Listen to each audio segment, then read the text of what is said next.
Hello दोस्तों, welcome to the reversible. दोस्तों, आज के जो हमारा टॉपिक है वो प्लेटफॉर्मिंग है। और 2 दिन से वीडियो नहीं मैंने अपलोड कर पाया, उसके लिए आई एम रियली सॉरी। मुझे टाइम नहीं मिल पाता, ठीक है, क्योंकि ऑफिस वगैरह भी होता है, फिर उसमें से भी फिर टाइम निकाल के फिर मुझे वीडियो बनाना पड़ता है। तो इस वजह से मैं थोड़ा बिज़ी रहा इस टाइम में। तो कोई बात नहीं, हमारा जो तैयार मतलब सिलेबस जो है वो मैं कंप्लीट पूरा करवाने की कोशिश करूँगा एग्ज़ाम से पहले, ठीक है। मतलब सिलेबस नहीं तो फिर मतलब मैं इतना करवा दूंगा कि जो आपके एग्ज़ाम पॉइंट ऑफ व्यू से काफ़ी हेल्पफुल होगा, ठीक है। ओके, तो हम जैसे कि आपको पता है कि प्लेटफॉर्मिंग, अब प्लेटफॉर्मिंग किसी के लिए नया होगा, किसी के लिए पुराना भी होगा, कोई वो नहीं है।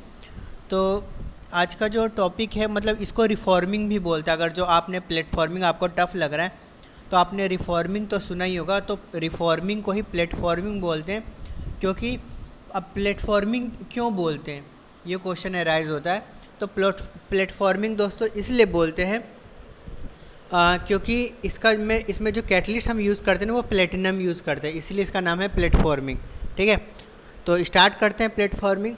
जो भी गाइस मेरे चैनल पे नए हैं वो वीडियो को बिल्कुल लाइक कर दे अगर जो अच्छा लगे आपको तो, और वीडियो को सब्सक्राइब करना तो बिल्कुल भी ना भूलें, क्योंकि अभी कंटिन्यूसली इसमें वीडियो अपलोड हो रहे हैं।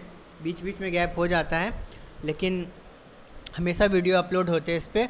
और काफ़ी आपके एग्ज़ाम पॉइंट ऑफ व्यू से काफ़ी मतलब मैं वही चीज़ अपलोड करता हूँ जो बिल्कुल आपने देखा होगा। मोस्टली मैं क्वेश्चन पेपर ही अपलोड करता हूँ, तो ये सब और बिल्कुल ऑथेंटिक और जेन्युइन पेपर इसमें अपलोड होते हैं। तो इसमें घबराने की बिल्कुल बात नहीं है कि अपने मन से मैंने बना के डाला है, ऐसा कुछ भी नहीं है। पेपर अरेंज करने में बहुत टाइम लगता है, तो उन सभी लोगों से अरेंज करके मैं पेपर बनाता हूँ और फिर आपके लिए अपलोड करता हूँ, ठीक है। चलिए स्टार्ट करते हैं प्लेटफॉर्मिंग। देखिए मतलब मैं रियलिटी बताऊँ तो बिल्कुल ऑनेस्टली, तो मैंने प्लेटफॉर्मिंग मेरा मतलब पता है आपको कि मेरा यूनिट नहीं है, ठीक है। तो मुझे प्लेटफॉर्मिंग के बारे में ज़्यादा नॉलेज नहीं है क्यों, लेकिन थोड़ा बहुत है, मतलब जितना आपका आपका काम चल जाएगा इतना मैं करूँ। एडवांस नॉलेज नहीं है, नॉर्मल बेसिक नॉलेज है। मैंने प्लेटफॉर्मिंग पे सिर्फ 6 मंथ काम किया था, ठीक है। तो आपको ये समझ लीजिए कि 1-2 महीना तो आपको समझने में ही लग जाएगा कि क्या चीज़ होता है। तो 6 महीना मैंने 2 रन इसमें चलाए थे, तो 6 मंथ मैंने काम किया था प्लेटफॉर्मिंग पे, ठीक है। तो चलिए इस पे हम काम करते हैं। मेरा मेन जो है हाइड्रो प्रोसेसिंग है, ठीक है, मैं हाइड्रो प्रोसेसिंग चलाता हूँ। ओके, ठीक है। तो प्लेटफॉर्मिंग में देखिए कि थोड़ा सा पढ़ लेते हैं, क्योंकि मैं भी पढ़ा नहीं काफ़ी टाइम से। देखिए जो हमारा जो प्लेटफॉर्मिंग स्टार्ट होता है वो डिस्टिलेशन ऑफ क्रूड ऑयल से स्टार्ट होता है। तो अब हम यहाँ पे जो भी हमारा जो लो ऑक्टेन गैसोलीन होता है, जो हम नेप्था, सबसे पहले एक बेसिक पहले हम ऑपरेशन समझते हैं क्या होता है। प्लेटफॉर्मिंग का काम क्या होता है, लो ऑक्टेन वैल्यू को हाई ऑक्टेन वैल्यू में कन्वर्ट करना, ठीक है। इसमें जो फीड हम यूज़ करते हैं वो नेप्था यूज़ करते हैं। तो जो नेप्था हम फीड यूज़ करते हैं उसके लिए वो नेप्था कहाँ से आता है, इसके मैं पिछले क्लास में सब कुछ बता चुका हूँ, ठीक है। तो अभी क्या होता है कि जैसे कोई भी स्ट्रेट रन नेप्था निकला, ठीक है ना, स्ट्रेट रन डीजल या कोई भी फीड निकला, तो उसको सबसे पहले हम ट्रीटिंग करते हैं। ट्रीटिंग करने के बाद फिर हम नेप्था निकलता है। तो नेप्था जो होता है उसको हम पहले सल्फ़र में हाइड्रो ट्रीटिंग करते हैं, हाइड्रो प्रोसेसिंग में डाल के, ठीक है। फिर हाइड्रो डिसल्फराइजेशन, हाइड्रो डीमेटलाइजेशन। तो सब कुछ जब बिल्कुल प्योरीफाई हो जाता है कि अब इसमें बिल्कुल सल्फ़र की मात्रा ख़त्म हो चुकी है, तब जा कर के हम प्लेटफॉर्मिंग जो यूनिट है उसमें हम डालते हैं।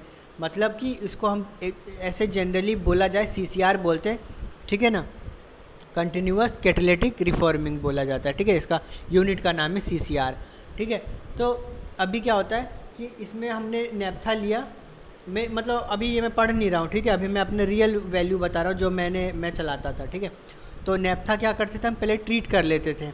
ट्रीट हो गया हमारा नेप्था। ट्रीट होने के बाद देखिए, चलिए ठीक है, नेप्था ट्रीट कर लिया, उसके बाद आया हमारे स्टोरेज टैंक में, ठीक है। उसके बाद वहाँ से हम उसको पास आउट करवाते थे और वो जाता था हमारा, इधर से हम हाइड्रोजन गैस सेंड करते हैं, ठीक है। हाइड्रोजन गैस क्या करेगा, हाइड्रोजन गैस जो है आपका, हाँ, हाइड्रोजन गैस और जो आपका नेप्था है वो आपस में मतलब एक जगह मिक्सिंग पॉइंट होता है, वहाँ दोनों मिलते हैं, ठीक है, और रिएक्टर में एंटर करते हैं। रिएक्टर में हमारा प्लेटिनम नाम का एक कैटलिस्ट है जो कि हाईली एक्सपेंसिव कैटलिस्ट होता है, ठीक है, वो रहता है, ठीक है। उसके बाद क्या होता है, वो कैटलिस्ट जो है जब वहाँ से हो जाता है रिएक्शन, अच्छा प्रेशर बता देता हूँ, जो CCR होता है उसमें जो प्रेशर होता है 3 से लेकर के आपका 30 बार तक मैक्सिमम या तक हम प्रेशर रखते हैं, ज़्यादा प्रेशर नहीं होता, लो प्रेशर पे काम करता। और हाई टेम्परेचर पे अराउंड 450 डिग्री से लेके 550 डिग्री टेम्परेचर हम रखते हैं, ठीक है, रिएक्टर का टेम्परेचर। उसके बाद यहाँ से जो हमारा फीड आता है, ठीक है, उसको हम बहुत से फिर स्ट्रिपर होता है, फिर वहाँ से पास आउट करवाते थे, फिर उसके बाद फिर हम उसको कलेक्ट करते थे लिक्विड को कलेक्ट करने के बाद फिर हम उसकी फिर आगे फर्दर उसके आगे जो भी टेस्टिंग होती है उसके लिए हम भेजते थे। तो देखिए आपका जो प्लेटफॉर्मिंग होता है उसमें ना 3 चीज़ हम प्रोड्यूस कर सकते हैं। तो 85% आपका तो मतलब हाई ऑक्टेन वैल्यू गैसोलीन मिल जाएगा, ठीक है। उसके बाद 10% जो है आपका हाइड्रोजन प्रोडक्शन हो जाएगा, 5% जो है आपका LPG का प्रोडक्शन होगा, ठीक है। तो एक मेरे से क्वेश्चन पूछा गया था इंटरव्यू में IOCL में कि अगर जो हम क्या कहते हैं ऑक्टेन वैल्यू जो है अगर जो हम बढ़ा दें, ठीक है, तो LPG का प्रोडक्शन पे क्या इफ़ेक्ट पड़ेगा। तो इसका आंसर जो था उस टाइम मैं नहीं दे पाया था क्योंकि मुझे नहीं पता था, तो अब तो खैर करने लगा तो पता चला। तो देखिए गाइज़, अगर जो आप ऑक्टेन नंबर आप बढ़ा दोगे ना तो LPG का जो प्रोडक्शन है ना वो कम हो जाएगा, क्योंकि आपने मतलब जो आपने जो कैटलिस्ट यूज़ किया उसको हाई अमाउंट में आपने जो है उसकी रिफॉर्मिंग में आपने निकाल दिया, ठीक है। तो उसकी वजह से क्या होता है, गैसेज जो होते हैं बहुत कम बनती है, ठीक है, तो इसलिए हमारा जो LPG का प्रोडक्शन है वो कम हो जाता है, ठीक है। तो 5% इसमें अराउंड निकलता है। देखिए ये जो बिल्कुल डायग्राम आपको दिया गया है ये बिल्कुल रिफाइनरी का डायग्राम है, ठीक है। तो ये देखिए यहाँ से सबसे पहले क्या आया, कैटलिस्ट आया है ना, मैं वो ले लेता हूँ, कैटलिस्ट रीजनरेटेड है ये, ठीक है। यहाँ से कैटलिस्ट आया, ठीक है, रीजनरेट कैटलिस्ट होकर यहाँ नीचे गिरा, ठीक है। फिर ये क्या करता है, यहाँ पे ना इस वाला ये जो लाइन देख रहे हैं आप, ये वाला यहाँ ना नाइट्रोजन का फ्लो चलता है। नाइट्रोजन क्या करता है, इस फ्रेश कैटलिस्ट को ना उड़ा करके ले जाता है और इसके अंदर डाल देता है, ठीक है। डालने के बाद फिर यहाँ पर ये है ना नेप्था फीड फ्रॉम क्या लिखा है, ट्रीटिंग है शायद, है ना, यहाँ पे आता है, ठीक है। और नेप्था फीड आपका इधर से जा रहा है, नेप्था आएगा पहले हीटर में गर्म होगा, फर्नेस लगा रहते हैं, 4 फर्नेस होते हैं इसमें, ठीक है, फिर इसके अंदर जाएगा। और यहाँ पर आपका कैटलिस्ट है, तो कैटलिस्ट और फर्नेस यहाँ मिल गया, मिलने के बाद यहाँ से निकलेगा और यहाँ जाएगा। फिर उसके बाद आपका इसमें आ करके एक्सचेंजर में आने के बाद, नहीं सॉरी, यहाँ से जाने के बाद फिर यहाँ से निकलता है, ये सेपरेटर में जाता है। सेपरेटर से आपका जो गैसेस है वो ऊपर आउट निकल जाता है और आपका जो लिक्विड है वो यहाँ से आप निकाल करके इसके अंदर डाल देते हो स्टेबलाइज़र में फिर फर्दर हम इसको प्रोसेस करके यहाँ से हम इसको हाई अमाउंट ऑफ लिक्विड निकाल लेते हैं और यहाँ से जो आपका फ्यूल गैस जो है वगैरह ये सब निकल जाता है और यहाँ से रिकवरी प्लांट से हम N2H2 हाइड्रोजन रिच जो कंपाउंड है उसको हम निकाल लेते हैं। तो ये जो प्रोसेस है बेसिकली मैंने बताया आपको प्लेटफॉर्मिंग का या रिफॉर्मिंग कह सकते हैं आप, ठीक है। अभी होता क्या है इसमें कि इसमें क्या होता है कि ना हमें C6 और C5 जो कंपाउंड है ना हम यहाँ से निकाल लेते हैं। अगर जो हम नहीं निकालेंगे ना, मतलब ये क्योंकि आपको पता है कि जो प्लेटिनम होता है वो बहुत महंगा होता है, तो इसमें क्या होता है कि हमें ना बिल्कुल एक तो सल्फ़र फ्री हमें एक तो फीड चाहिए, हर चीज़ मतलब कहते हैं ना बेस्ट क्वालिटी, क्योंकि यही जो चीज़ है आपको पेट्रोल देगा, ठीक है। तो इसलिए हम बिल्कुल बेस्ट क्वालिटी बिल्कुल मतलब पूरा रिफाइनरी समझ लीजिए हम इसी के लिए चला रहे हैं, आप ये मान के चलिए, ठीक है। तो बिल्कुल बेस्ट क्वालिटी में हम बिल्कुल फीड वीड रखते हैं। और अगर जो C5 C6 आ गया तो वो क्या करेगा, आपका कैटलिस्ट के साथ में रिएक्ट करके उसको डीएक्टिवेट कर देगा और ना आपका फ्यूल गैस बना लेगा। क्या बना लेगा? Fuel gas. और फ्यूल गैस अगर देखिए यहाँ पे फ्यूल गैस भी थोड़ा सा बना है, तो फ्यूल गैस वगैरह बनाने के बाद उधर ज़्यादा लॉसेस हो जाता है। तो इस वजह से ना हम इसको पहले ही रिमूव कर देते हैं, मतलब इधर भेजने से पहले, स्टेबलाइज़र में भेजने से पहले हम पहले ही उसको हर चीज़ को रिमूव कर देते हैं। ठीक है, तो ये प्रोसेस था, थोड़ा सा पढ़ लेते हैं और शायद कुछ अच्छा चीज़ मिले हमें। ठीक है, तो देखिए केमिस्ट्री इसका थोड़ा सा हल्का से देखते हैं कि जिसमें रिएक्शन जो होता है वो कौन कौन से होते हैं। डिहाइड्रोजनेशन होता है नेपथीन का, ठीक है, और एरोमेटिक और हाइड्रोजन का यील्ड मिलता है हमें, मतलब निकलता है। ठीक है, डिहाइड्रो आइसोमेराइजेशन होता है, एल्काइल साइक्लोपेंटेन को एरोमेटिक में कन्वर्ट करता है। एरोमेटिक बनता है तभी इसमें जो है क्या होता है, हमारा ऑक्टेन की क्वालिटी इंक्रीज होती है। ठीक है, और आइसोमेराइजेशन ऑफ पैराफिन को और एरोमेटिक्स होता है, बनता है। Dehydrocyclization of the paraffin to aromatic and hydrogen, ये बात ठीक है। हाइड्रोक्रैकिंग ऑफ पैराफिन होता है and naphthene into lighter component में saturated paraffin at expense hydrogen. ठीक है, ओके, इतना चीज़ आपको समझा। देखिए ये जो चीज़ मैंने आपको बताया है ना, वो चीज़ यहाँ लिखा हुआ है कि the process literally reshape the molecule of the feed in reaction in the presence of platinum. Normally it is a hydrocarbon in the C6 to C10 paraffin and converted into aromatics. नहीं, यहाँ नहीं लिखा हुआ है, थोड़ा सा देखते हैं, कहीं होना चाहिए। ठीक है, हाँ, ये प्रोसेस है, वर्ड देखते हैं कि क्या है प्रोसेस है। The feed stock of the reformer is drawn from the refinery distillation unit the first treated by passing feed stock to hydrogen in over the catalyst. Catalyst के ऊपर हम डालते हैं, जो मैंने बताया आपको, हाइड्रो ट्रीटिंग होती है, कन्वर्ट करते हैं सल्फर फ्री कंपाउंड में। ठीक है, और अमोनिया वगैरह कुछ नहीं होना चाहिए, in order to prevent the poisoning expensive platformer catalyst. ठीक है, after hydro treating the reactor effluent move through the stabiliser, stabiliser की तरफ जाता है column, to remove the gases, जो भी गैसेस होता है उसको रिमूव करते हैं। किसको करते हैं? स्टेबलाइजर में remove hydrogen sulphide ammonia fuel gas.